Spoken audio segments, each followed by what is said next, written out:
One, two, three.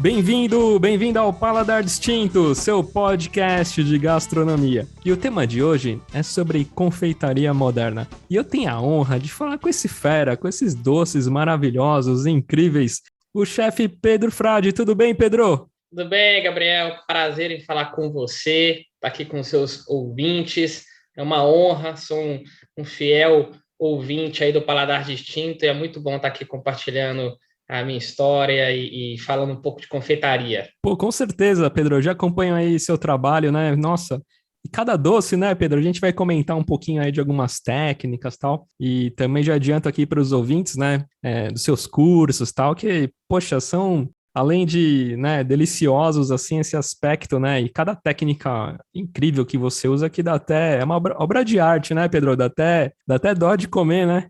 Eu costumo dizer, não pode ter dó de comer, porque senão eu tô com um problema, mas eu costumo dizer que, por mais que seja clichê, as pessoas de fato comem com os olhos primeiro. Verdade. Não tem jeito. Não tem jeito, né, Pedro? Mas que legal. Mas conta pra gente, Pedro, como que surgiu aí a paixão pela confeitaria? Não sei se desde pequeno também o doce você já gostava de fazer, ou comida salgada também. Não sei, conta um pouquinho aí pra gente. A minha história é a história de um cozinheiro que virou confeiteiro. Comecei muito cedo, realmente aquelas histórias que com 5, 6 anos a criança já está cozinhando.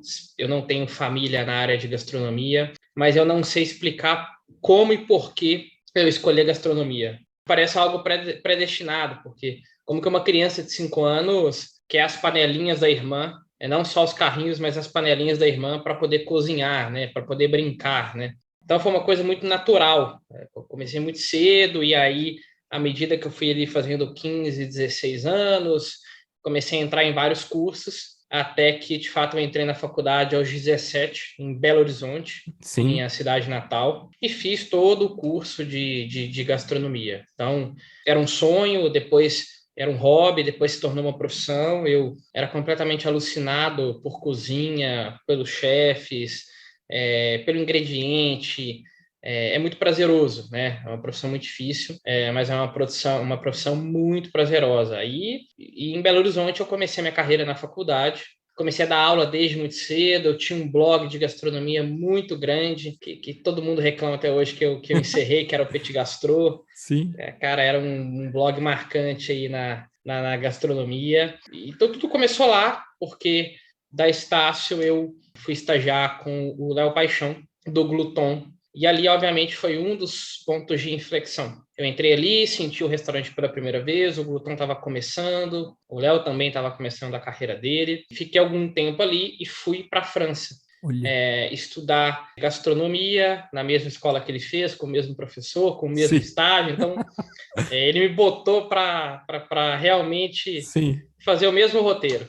E aí tudo começou com a confeitaria ali. Porque até então era a parte salgada, Pedro. Até então, lá que você tava com o Léo e tal, você falou, poxa, eu gosto de gastronomia, mas assim, até então na parte salgada e tudo mais, né? Exatamente, assim, primeiro 100% parte salgada, mas eu recebi vários sinais de confeitaria na minha vida, até que o momento que eu falei, não, gente, eu acho que realmente é a carreira que eu devo seguir, é a área, né, que eu devo seguir. Porque na França eu tinha aula de confeitaria na Ferrandi, que é uma escola incrível, e ia muito bem. O professor falava, você é bom de salgado, mas de doce você é bom pra caramba. Isso em 2013, né? E eu ficava possesso, porque o cozinheiro ele tem muito preconceito com a confeitaria, né? Tipo, como assim, eu sou confeiteiro? Não, eu sou cozinheiro. E lá na França eu acabava comendo mais em confeitaria, porque era muito mais acessível do que em restaurante.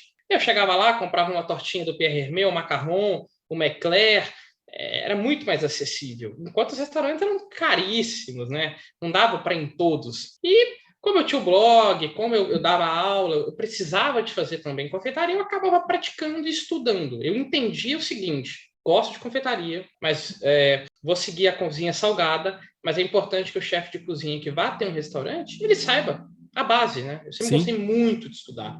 Então, eu achava muito importante saber confeitaria. Fui passando o ano aí na escola, até que a gente chegou no estágio, né? Que era vinculado à instituição. Era uma brasserie francesa, aí em cima tinha um restaurante 2 estrelas, e na frente, uma confeitaria. Olha. Todos do Jean-François Piège. Ele passou 18 anos no Plaza Athénée com Alain Ducasse, como chefe do Alain Ducasse.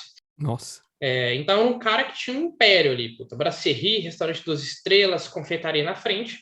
Eu comecei na brasserie e meu sonho era subir, porque eu queria muito colocar no meu currículo e viver a experiência de um 2 estrelas Michelin, que na França é uma coisa muito séria, né? Não que aqui no Brasil não seja, mas na época nem tinha aqui no Brasil. Então, eu falava, pô, é uma experiência que eu preciso de ter e voltar para o Brasil. Só que quando eu pedi, 6 meses depois, ele virou para mim e falou assim, olha, eu não tenho vaga na cozinha, mas se puder ser na confeitaria, eu falei, tudo bem, né? Pelo menos vou estar lá em cima. Sim. Eu vou estar na confeitaria, né? Eu expliquei para ele, eu não tenho experiência na confeitaria, né? Eu vou estar na confeitaria, mas, pô, o fogão tá logo ali, né? Sim, sim. Só que eu cheguei ali em cima, o fogão não tava logo ali. Era tanta coisa para fazer na confeitaria que eu, tipo, fiquei mergulhado na confeitaria ali. Eu falei, gente, não, tudo bem, tô aprendendo, mas eu não tô conseguindo ir para o que eu queria, mas vamos lá. E aí, a gente produzia as bases da confeitaria do Estrelado na loja da frente, que era uma produção grande, e eu ficava lá praticamente o meu dia todo, entendeu? Então, aí eu comecei a gostar do negócio. Eu falei, puta, que tortinha linda, que coisa legal, que business interessante, muito diferente de um restaurante.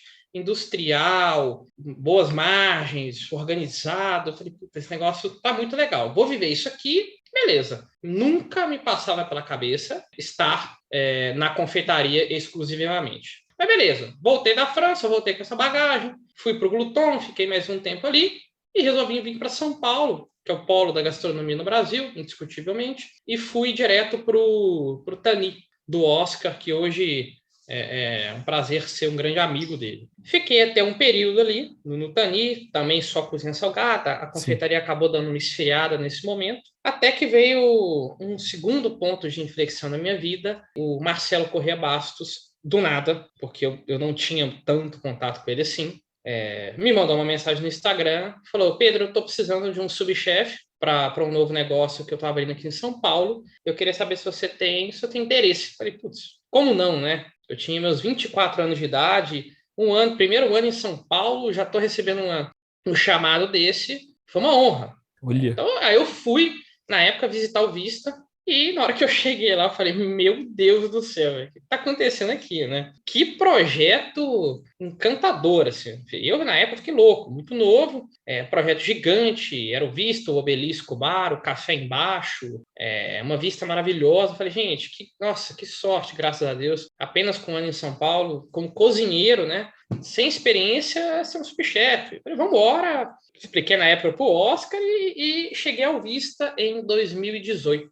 Janeiro de 2018. No Oscar você não estava na confeitaria, né? Não, 100% no fogão mesmo, ali nos arrozes. Cheguei ao Vista em 2018, com 7 anos de carreira, mas sempre na cozinha, né? Sim. E era liderança, né? Só que o Vista, ele se transformou num monstro, né?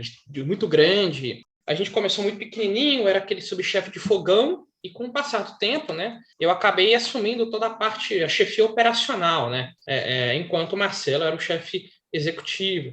Quando eu saí, eu tinha 44 cozinheiros, 3 negócios, uma coisa assim gigante, um movimento absurdo, e foi para mim o maior aprendizado da minha vida até hoje. Só que lá veio um ponto, a confeitaria me cutucou novamente. Faltando uma semana para inaugurar, não tinha confeiteiro, não tinha menu, e todo mundo aquele desespero. Eu falei, gente, e eu também, eu lembro que eu mandei uma mensagem pro Proti, eu nem conhecia ele, a gente estava ali... Rafael Proti. O Rafael, exatamente, da que Crime. esteve aqui com você. A gente estava ali realmente tentando achar alguém. Eu falei, olha, gente, vamos fazer o seguinte... Eu tenho uma base de confeitaria, eu faço um primeiro menu, um menu provisório, e até que vocês, de fato, consigam achar um chefe que toque toda essa operação aqui, porque nós estamos falando de um negócio muito grande, era confeitaria de vitrine no café, Era pratos, confeitaria doces empratados num restaurante, confeitaria de bar, depois confeitaria para o buffet. Então, é muito grande. E uma semana, um mês, virou 3 anos, né? Fui ficando, só que eu me dividia. Eu Sim. cuidava da parte operacional inteira, estava lá no passe todos os dias, mas ajudando o Marcelo na parte da confeitaria, criando, e comecei a tomar gosto pelo negócio e, felizmente, ia muito bem. Era uma venda absurda de sobremesas, as pessoas adoravam. Aquilo ali começou a virar uma coisa muito forte, né? Fui assim até o final, né? Até a pandemia, quando eu deixei o visto ali, quase 3 anos de casa. Aí eu já tinha estudado muito confeitaria, mesmo ainda não imaginando que eu estaria 100% nos doces, né? E acabei me dedicando, estudando e criei uma base. Falei, bom, tô bem, sei a cozinha salgada, sei os doces, pandemia, né? Acho que a vida de todo mundo virou de cabeça para baixo. Acho que nos primeiros 6 meses ali, acho que todo mundo ficou perdido. E eu tive a felicidade aí de na época, conhecer a Tássia e entrar no projeto do Mac Market, cuidando exclusivamente na parte da confeitaria. Ali foi uma decisão difícil que eu tive que tomar. Sim. Eu falava, gente, eu não tem como fazer 2 coisas mais. Realmente eu tenho que focar. Ou eu vou direto para a confeitaria, ou eu fico em restaurante, mas eu decidi arriscar. Eu acho que a pandemia também serviu para todo mundo rever tudo na vida, né? E arrisquei, troquei de carreira, né? Eu acho que a área acaba sendo a mesma, né? Tudo alimentação, né? Mas é um outro business completamente diferente. Confeitaria não tem nada a ver com gastronomia, tanto nas técnicas quanto no business, no operacional. É um mundo completamente à parte. Por isso que eu falo que não adianta um chefe de cozinha abrir uma confeitaria com cabeça de cozinheiro. É um outro mundo. Então, até a sua saída do Vista e a entrada, você ainda estava com a cabeça ainda um pouco dividida ainda, Pedro? Não tinha ainda 100% de falar assim, nossa, agora eu vou focar em confeitaria e tal. Total. Dividido e com medo tipo, a palavra não é vergonha ou talvez um preconceito, mas eu falava, gente, eu comecei desde o início na cozinha. Como que eu simplesmente pego 7 anos de cozinha salgada, né? E falo, não vou usar mais, né? Acho que não é fácil. Acho que para todo mundo que mudou de carreira, mudou de área na vida, né? Sim, não é verdade. É muito difícil. É muito. Sim. Porque você, por mais que eu, em relação a conhecimento, técnica, eu não estava começando, mas eu estava começando perante o mercado, né? Perante o meu Instagram, a sociedade, tudo que estava por vir. Todo mundo me conhecia como Pedro cozinheiro. Bom, foi realmente a virada aí em 2020, né, e 21. Eu acabei tomando a decisão por uma série de fatores. Eu acho que hoje a confeitaria no Brasil ela ainda precisa evoluir muito. A gastronomia ela deu um grande salto, mas a confeitaria não. Particularmente, eu faço um tipo de produto que tem no Brasil, mas pouco. Então, eu estou brigando com menos gente do que eu estaria brigando se fosse aí na gastronomia. Foi uma questão mais estratégica. Sim. E a questão do business. Eu adorava montar prato no Vista, nos restaurantes, cozinhar, mas eu realmente me apaixonei pelo business da confeitaria e acredito que eu também tenho um pouco de talento. Isso tudo facilitou para que eu tomasse essa decisão que não era difícil. Caramba, Pedro, que louco, hein, cara? Imagina se você tivesse desde o início aí focado na confeitaria, hein? Se até, então, você já faz essas criações, esses doces aí incríveis. Imagina se você ainda lá atrás, não, vou focar aqui só na confeitaria e tal. Imagina, hein? Queria eu hoje ter 10 anos, de 10 anos 100% na confeitaria, né? Seria ótimo, né? Caramba, não, Claro mas... que eu estudo há 10 anos, só que não na intensidade com que eu estudo hoje, né? Porque uma coisa é você se dedicar a só isso, né? Enfim, é uma área muito gostosa, estou muito feliz e tem muita coisa para acontecer. E você teve uma passagem por Nova York também, Pedro? Tive. Eu tenho família em Nova York meu grande sonho depois que eu saí da França era trabalhar no Eleven Madison.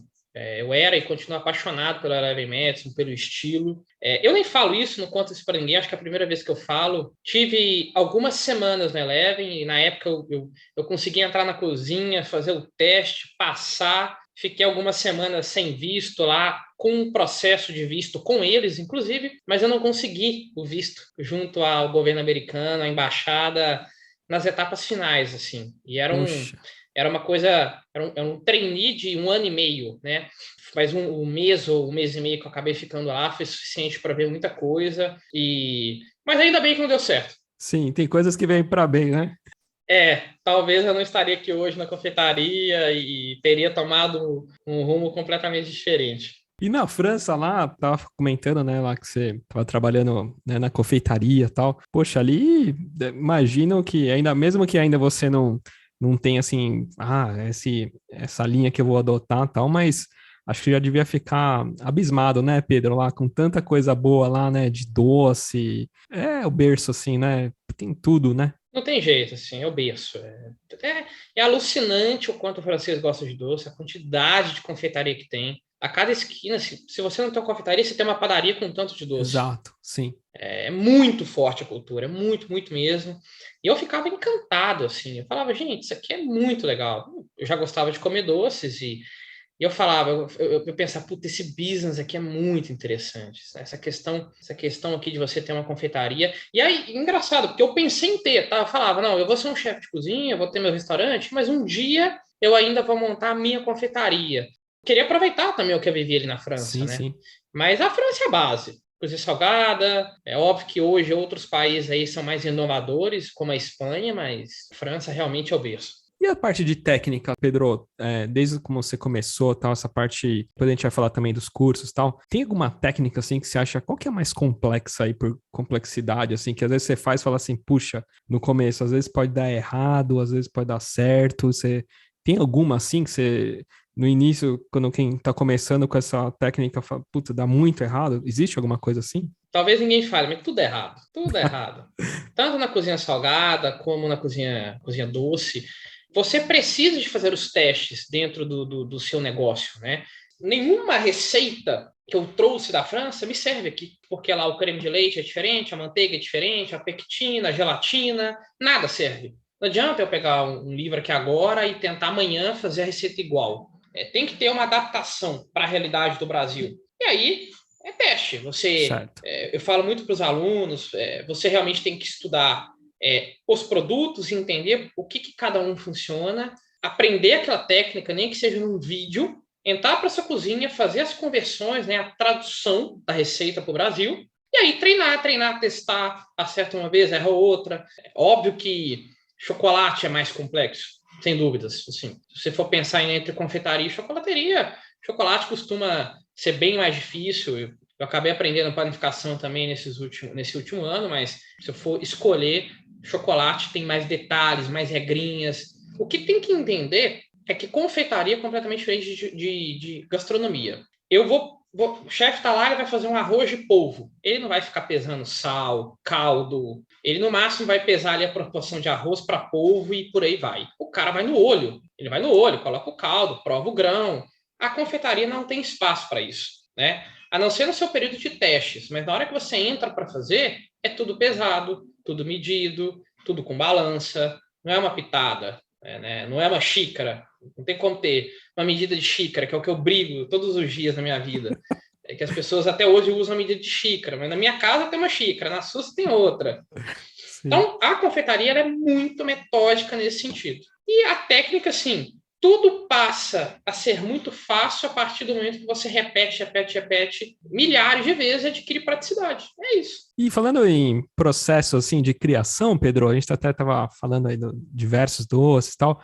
Como que funciona aí o seu processo de criação até chegar aí nas receitas, nos ingredientes, né? Sei que você gosta também muito aí das frutas, tal, regionalidade, mas design, apresentação, como que te vem esses insights assim para criar um doce? É legal essa pergunta. As pessoas me perguntam muito isso. E eu também perguntava muito isso quando eu não tinha o meu processo criativo. A gente tem no mercado vários profissionais que são artistas. São pessoas. Eu não me considero artista definitivamente, por mais que realmente o produto final seja bonito. O meu processo de criação, ele parte muito primeiro do ingrediente, né? Puta, eu quero fazer uma torta. O que eu quero usar? Nossa, eu quero usar chocolate e azeite, por exemplo. Então vamos, beleza, tá aqui nossos 2 principais sabores.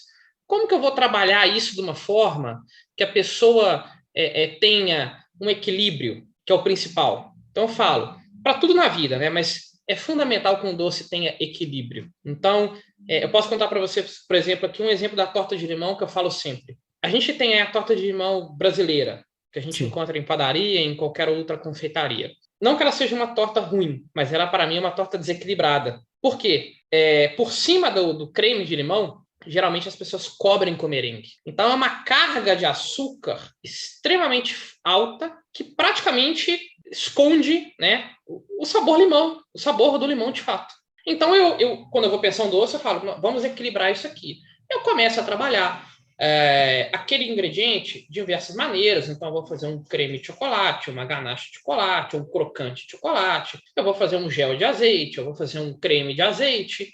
E vou colocando isso dentro de um doce, desenho, né? E faço as proporções, né, dentro da torta, o que tem que ter menos, o que tem mais. E, por último, eu penso na parte da decoração, que eu gosto que seja mais minimalista, que não tenha muita coisa, que não seja muito over.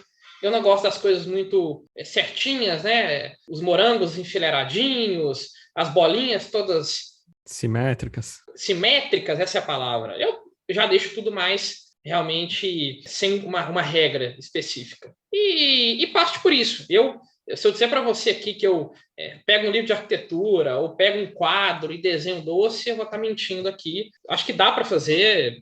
Um dia ainda vou fazer vários desses testes assim, mas eu não tenho muito esse lado artístico extra confeitaria, não. Eu vou mais realmente do doce estar bom, equilibrado na boca quando a pessoa come. Não, e puxando esse tema, até que você comentou aí do suspiro, tal, nessas tortas, né, Pedro? E tem muita coisa também às vezes você tá um doce lindo, não, também, mas você vai comer, nossa, aquele puro açúcar, né?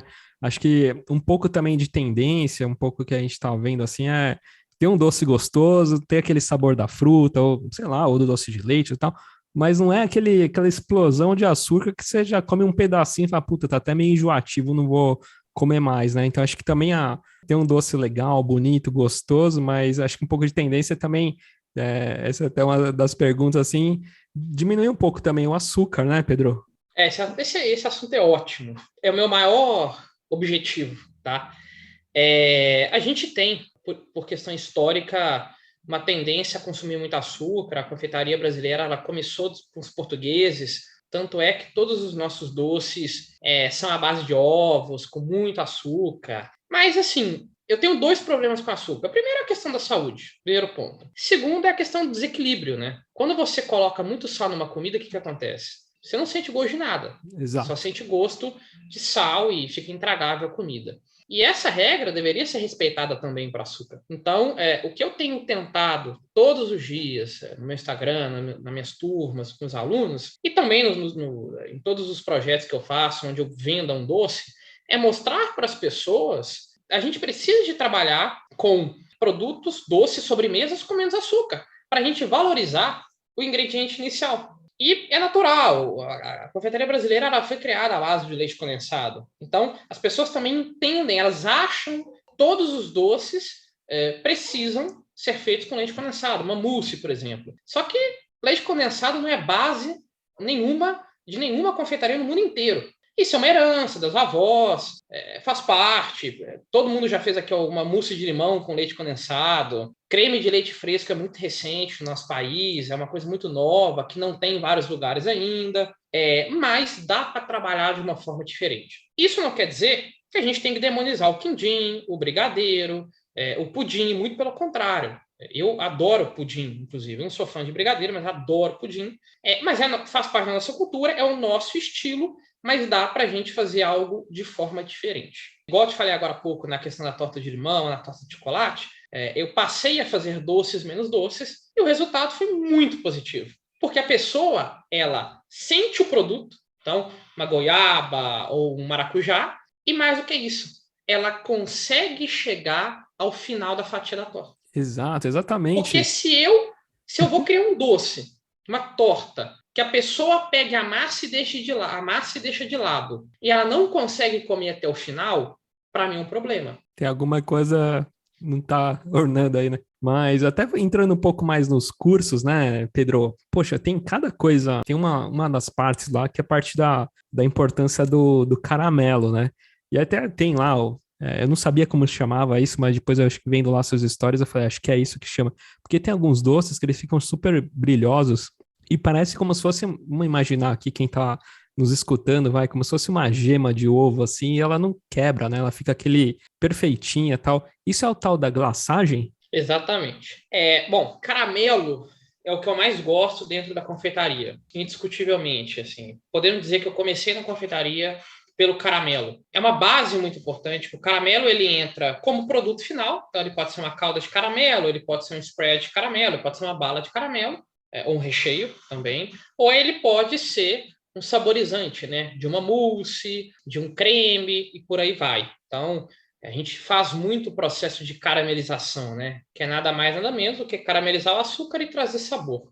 E a glaçagem, ela está muito presente aí nas entremês, que é algo muito novo, com que eu estou trabalhando muito, porque eu tenho, não é um dado oficial, claro, mas 9 em cada 10 pessoas nunca experimentaram uma entremê. Eu constatei isso lá na loja, onde ninguém entendia aqueles doces com formatos diferentes e também brilhantes, né? Explica um pouquinho aí, quem fala, nossa, o que é esse tal de entremê aí? São esses doces mais complexos, assim, mais artísticos, assim, com essas glaçagens? Assim, na verdade, ele é muito mais fácil de fazer do que uma torta, por exemplo. É um doce à base de mousse, tá? É uma mousse que fica em pé, ela se sustenta em um formato, tá? E dentro a gente tem camadas de recheio, que são cremes, crocantes, geleias, e sempre ao final, na parte de baixo, a gente tem uma base, uma daquase, como se fosse um bolinho bem fininho. Então é como se fosse um bolo moderno, digamos assim. Entendi. E ele pode ser finalizado ou com a glaçagem, que traz aquele aspecto brilhante, espelhado, né, que a gente quase que consegue se ver, ou ela pode ter uma decoração aveludada, que é uma técnica com manteiga de cacau, que parece uma caixinha de joia, né, que ela fica toda aveludada. É uma cultura muito forte na Europa, é um doce completamente europeu, mas que eu tenho trabalhado muito aqui no Brasil, porque é novidade. Para nós todos aqui, é novidade. E a criatividade é infinita, porque eu posso fazer de diversos formatos, de acordo com a forma de silicone que eu tenho. Então, é uma delícia, eu sou fã. E acho que a gente vai crescer muito daqui Nessa para área. frente com a Entreminar, com certeza. Nossa, que bacana. E até tava vendo essa parte também né, parte também do curso aí, as ganaches e tal, mas acho que também a presença, né, da bebida alcoólica na ganache também é incrível, né? Dá um toque diferente aí. Não sei se se a gente pode falar que isso é uma tendência ou não, né? A utilização de bebidas aí na confeitaria também, né? Exatamente, sim. Estava falando disso hoje, inclusive. O alcoólico traz uma sensação bem gostosa, né? Sim. Trabalhar com uísque ou com uma cachaça, dá para usar em tudo, absolutamente tudo. Dá para a gente usar o alcoólico, chocolates, nas ganaches, totalmente viável, uma tendência aí também muito forte. E falando em referência, ô Pedro, você tem algum que você admira aí aqui no Brasil ou fora aí na confeitaria? Nossa, a gente tem confeiteiros incríveis, assim. Eu particularmente gosto de o Antônio Bachor, que é um cara de Miami. Ele para mim é uma referência de business, um cara muito técnico, ele monta uma vitrine perfeita. Você tem o Cedric, que é Sim. um gênio, um inovador, né? De fato, um inovador. São poucos inovadores no mundo, né? É um cara que dispensa aí apresentações.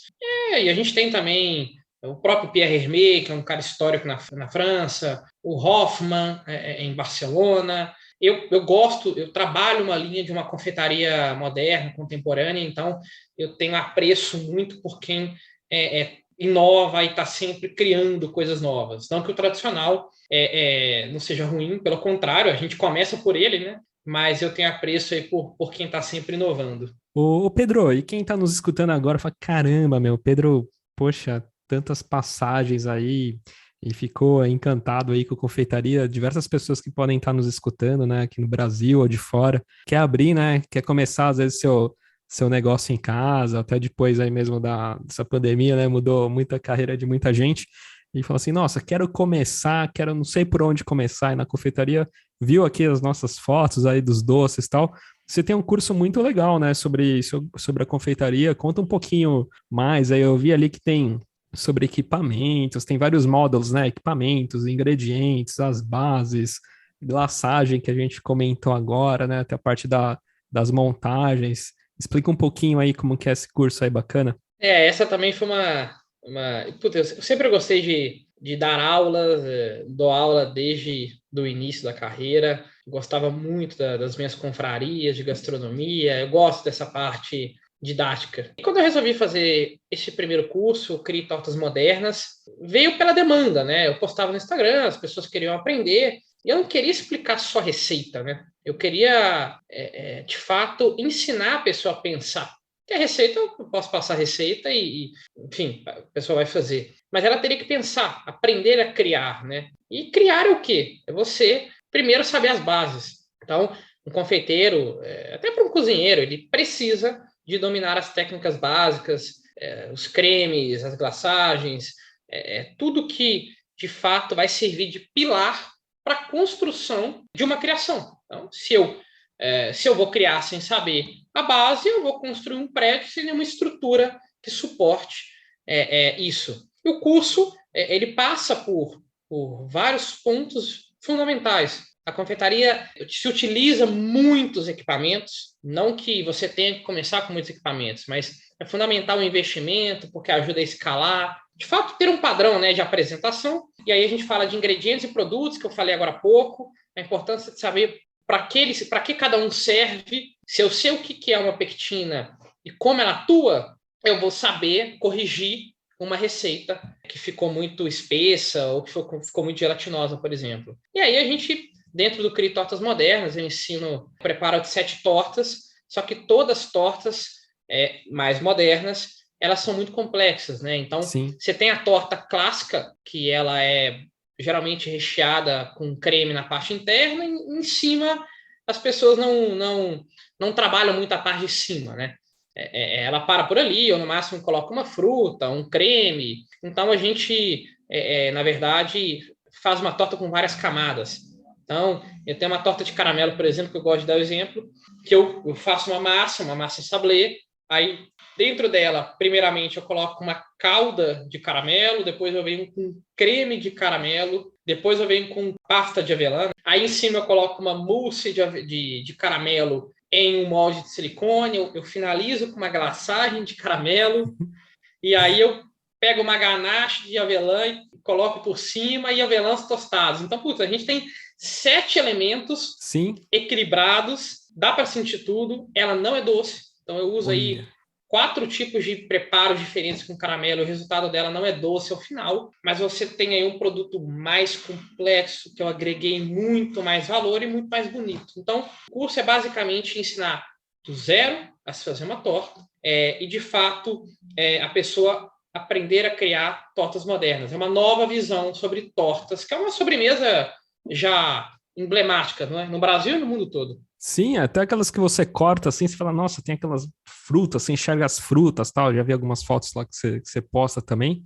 Você fala, caramba, que incrível, né? Que às vezes a pessoa fala torta e tal, mas nossa, só dessa explicação que você deu aí de diversas, né, camadas e tudo. Dá vontade de provar, né? É a torta, né? Nossa, que bacana. E esses cursos, Pedro, ele tá gravado ou é ao vivo? Como que funciona? Tem uma série de cursos, o Crie Tortas Modernas hoje o maior, ao longo do ano vai ter aí mais 3 ou 4 cursos diferentes. A gente abre, no lado online, a gente faz turmas online, então de 3 em 3 meses eu costumo abrir uma turma, agora em junho a gente abre uma nova turma para online e mensalmente eu tenho o de tortas também presencial, uma vez por mês, em São Paulo. Então tem as informações no meu Instagram, enfim, são turmas de 15 pessoas, então às vezes uma pessoa tem uma dificuldade muito grande de logística, ela faz online ou ela faz o presencial, se ela está mais próxima, se ela consegue vir até São Paulo.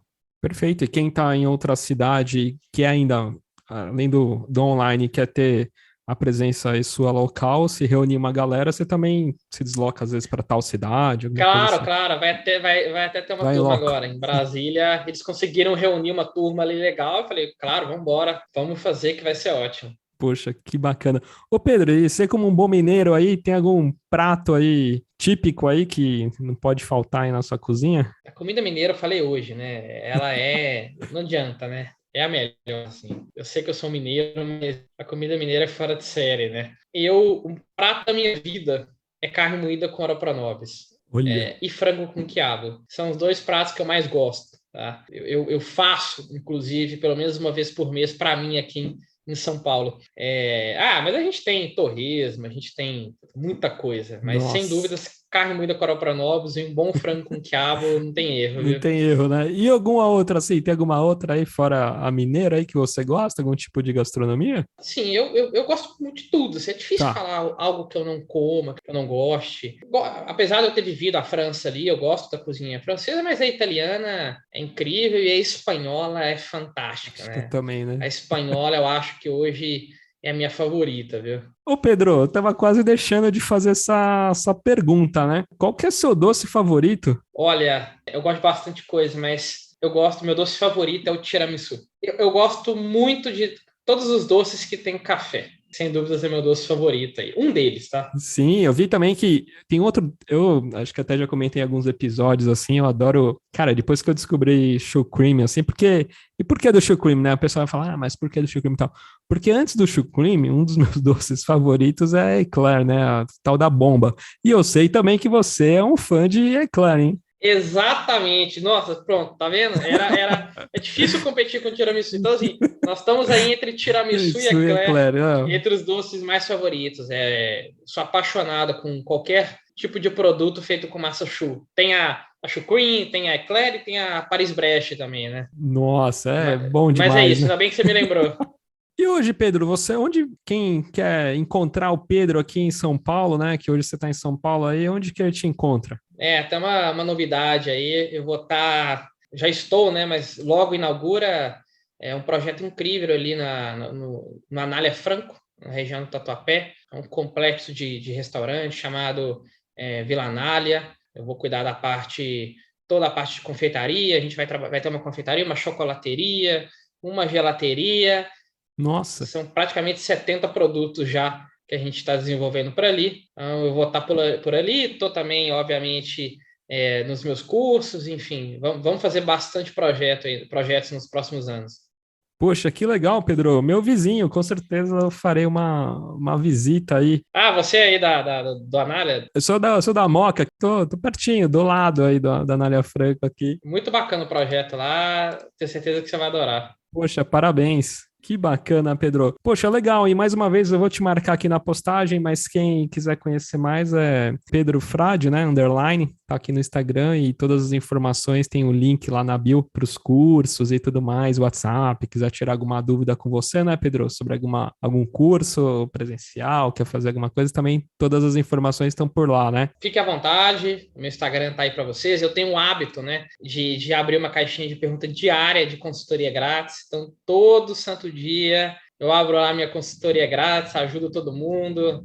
Quem tiver dúvidas, dificuldades, problemas, a gente, acima de tudo, precisa se unir para fazer uma confeitaria forte. A gastronomia, ela realmente teve um desenvolvimento muito grande nos últimos anos, capitaneada aí para Alex Atala e vários outros chefs, mas chegou a hora da confeitaria. Chegou a hora da gente se mostrar, a gente precisa aí levantar essa bandeira e a união de todos e também o desenvolvimento aí de vários profissionais é fundamental para que a gente se mostre esse lado, né? O Brasil tem diversos ingredientes aí para poder trabalhar também na confeitaria. Então, esse é meu grande objetivo aí, mostrar para o mundo nos próximos anos e que a gente também tem uma confeitaria muito, muito legal. Que legal, Pedro. Obrigado, viu? Prazer enorme, Gabriel. É uma honra estar aqui com você, com toda a sua audiência.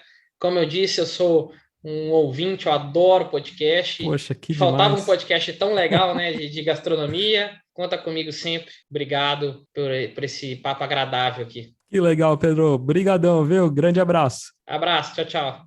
Tchau, tchau.